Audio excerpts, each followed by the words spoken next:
هێژان لێسەر 46مین ساڵڤەگەرە دامەزراندنە پارتیا سۆسیال دموکراتا کوردستانê serokê partiyê hêjayê Mihemed Hacî Mehmûd jê Gulxane digelmine. Hêjayê Mihemed gelek bi xêr hatiye Kurdistan 24 pîrozbahiyê li hewetkem lê ser roja damezrandina partiya hewek û tu jî xebateke serbilindane ye dîrokeke geleke paqij heye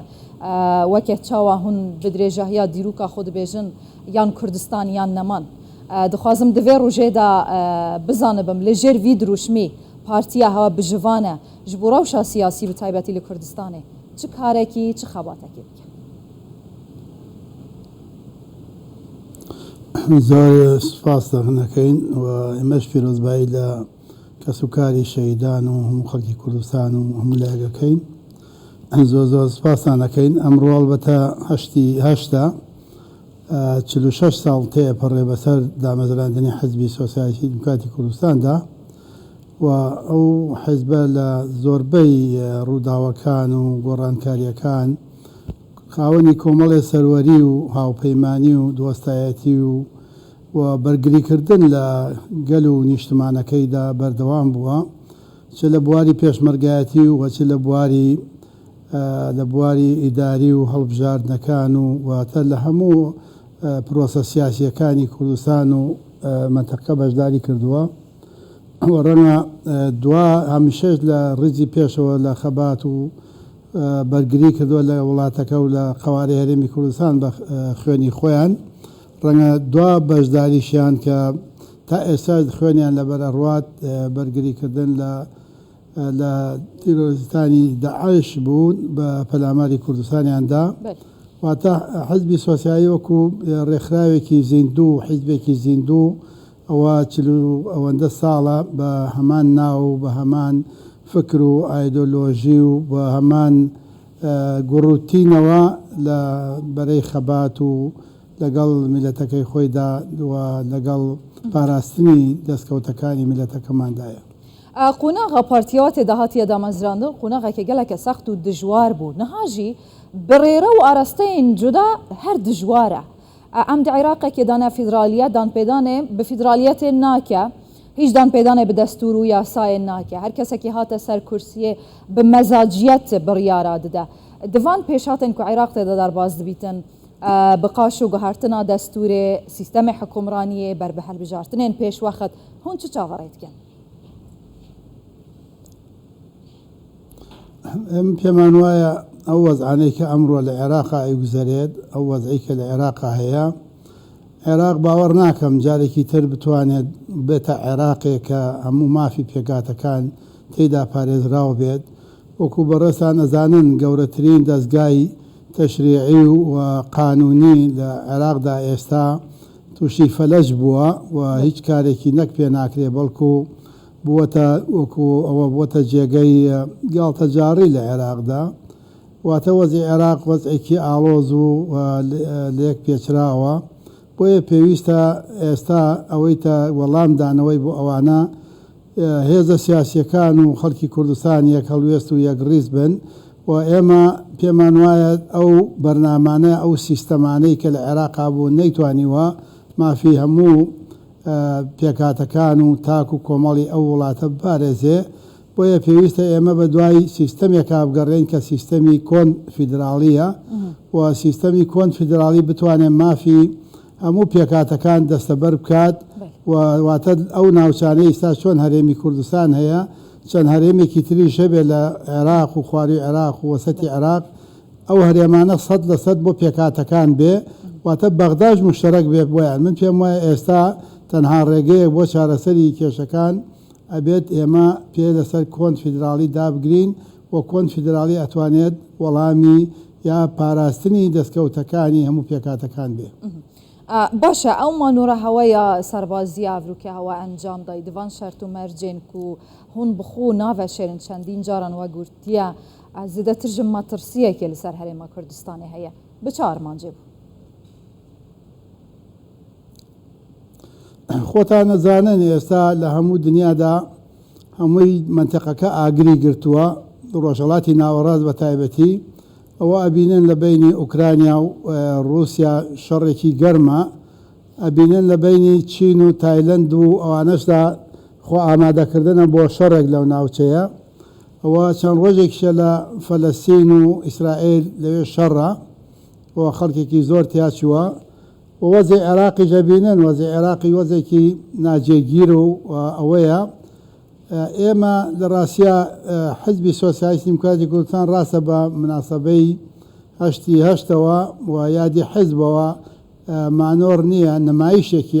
سەربازی بووە ئەو نمایشە بۆ ئەوەیە ئێمە بە دۆست و بستەرمێنین کە ئێمە هێزەکانی حزبی سۆسیالیست هەمیشە ئامادەن بۆ بەرگریکردن لە قەوارەی سیاسی هەرێمی کوردستان لە خاکی کوردستان لە خەڵکی کوردستان لە هەر جێگەیەکی کوردستان پێویست بێت و پێویست بێ و زەرور بێت هێزەکانی حزبی سۆسیالیست لەو ناوچەیە بێ بۆ پاراستنی دەستکەوتەکانی گەلەکەمان واتە ئێمە هەمیشە ئامادەین بۆ هەر کارێ دیفاع لەگەل و نیشتمانەکەمان بکات. زۆر باشە. هێژای محەممەد هەوا بەحسا عێراقی کرد هەوا گوتی باشترین چارەسەر کۆنفدرالیە لێش بۆ هەرێما کوردستانê û nakokiyên aliyên siyasî ku vê çarşembiyê jî biryara dîsan lê serokatiya herêma Kurdistanê kesên yekê min partiyan bicivin hûn amade ne duê civînê da amade bibin erê pêşin yarên hewa ji bo derbasbûna Kurdistanê ji dunyayeke nakokî û li hev nekirinan li ser gelek pirsan dê çi bîr gelo. ئێمە پێمان وایە بۆ وەڵامدانەوەی هەموو ناکۆکیەکان بۆ وەڵامدانەوەی ئەو خەتەرانەی کە هەیە لەسەر ڕۆژهەڵاتی ناوەڕاست و عێراق و ناوچەکە و کوردستانیش ئێمە پێمان وایە یەکڕێزی خەڵکی کوردستان یەکڕێزی هێزە سیاسیەکان وەڵامێکی گەورەیە بۆ ئەوانە و ئەو کۆبوونەوانەیەکی پێشتریش لەلایەن بەڕێز سەرۆکی هەرێمی کوردستانەوە کراوە دەور و کاریگەری خۆی هەبووە و ئەوانە ئەگەر بەردەوام بێت ئەو کۆبوونانە و هەموو کارەکان چه ئینتیخابات لە کاتی خۆی بکرێ و چه ئەوانەی کە پێویستە ئێمە هەنگاوی بۆ بنین و ژیانی خەڵکی کوردستان و منتیقەکە خۆمان باشتر بکەین چارەسەری گیر و گرفتەکانی ناوخۆی خۆمان بکەین من پێم وایە ئەوە کارێکی زەرورە و واجبێکی نەتەوەیی و نیشتمانی سەرشانی هەموو هێزە سیاسیەکانە ئێمە پێ ڕەنگە خۆ لەسەر هەموو شتەکان هەموو لایە کۆک نەبن هەموو لایە کۆک نەبن بەڵام کە هەندێک لە هێزەکان زۆربەی زۆریان یا هێزە ئەساسیەکان کۆبوونەوە لەسەر هەر شتێک قەرار بدەن پێم وایە ئەوانە ئەتوانن دەستەبەری هەموو چارەسەری کێشەکان و گیر و گرفتەکان بن ئەگەر شەرتی نییە هەمووی ئامادە بێت بەڵام ئەوەی مهم داوت کە ئەکرێن داوا کراون ئەوەی کە ئامادە نەبێ من پێم وایە خۆی دائەبرێ لە بزوتنەوەی ڕزگاری خوازی میلەتەکەمان و لە قەوارەی هەرێمی کوردستان. باشە هێژای محەممەد تە بەحسا قەوارەی هەرێما کوردستانی کرد دەمەکی داک و چارچوڤەیە هەماهەنگیە و سەدر ئاوا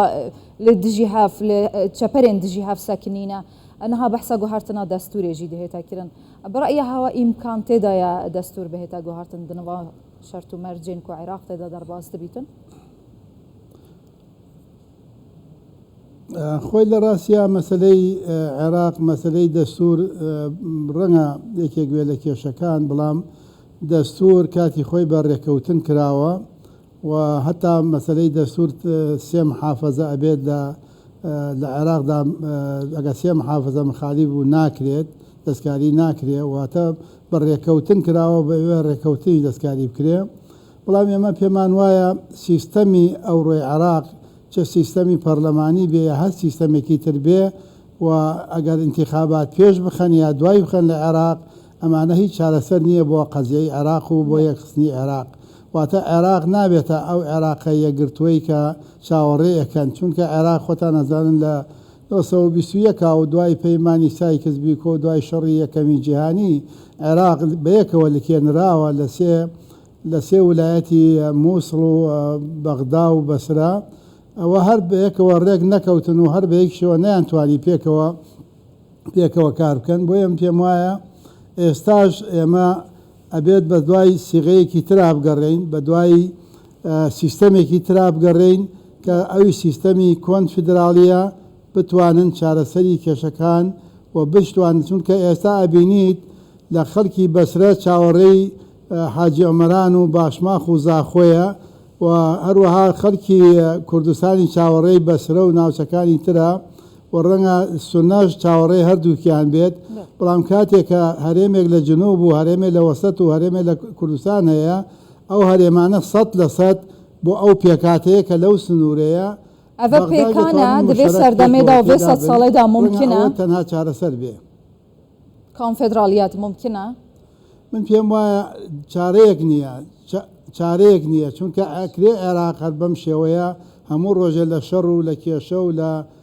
گیر و گرفت و ئەوە بێت ئەوە حاڵە ئێستا بەغدایتیایە کە پایتەختی عێراقا ئەوە حاڵەکە شارەکانی جنوبی تێدایە ئەمڕۆ لە بەسرە ئەزانن چی ڕوویداوە چی بووە واتە ئاوی خواردنیش دەست ناکەوێت واتە ئەو وەزعا پێم وایە ناتوانێت بەم شێوەیە بەردەوام بێت و عێراقیش ناتوانێت بەم شێوەیە بەردەوام بێ کەوا پێکاتەیەک مافی پێکاتەکانی تر داگیر بکە مافی پێکاتەکانی تر بخوا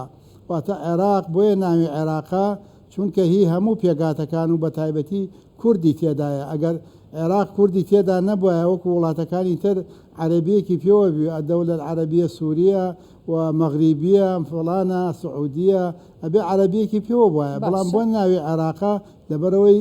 نەتەوەیەکی تر کە کوردە تێدایە گەلێک سپاس بۆ هێژای محەممەد حاجی مەحموود لەسەر دامەزراندنا 46مین ساڵڤەگەرە پارتیا خۆ پارتیا سۆسیال دەموکراتە کوردستانی ji Gulxane tu her hebî. سپاس